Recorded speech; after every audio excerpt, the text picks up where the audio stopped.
Ito yung pinakamaraming bunga. Halos tabi-tabi ang bunga oh. Pinakamaraming bunga. Ewan ko guys kung anong puno to. Hindi ko ma-explain. Hindi naman to kinakain. Diba? Hindi naman siya kinakain.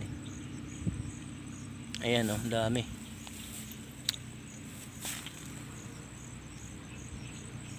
Hindi naman siya katmon eh. Yung katmon kasi yan, malagkit. Para siyang oh, para siyang bayabas.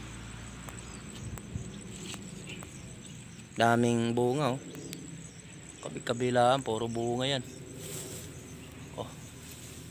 Ayun, dami nang naglaglagan.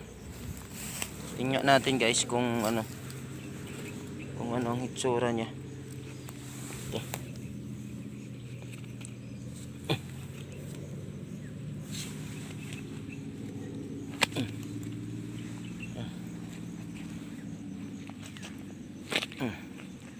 So ayun.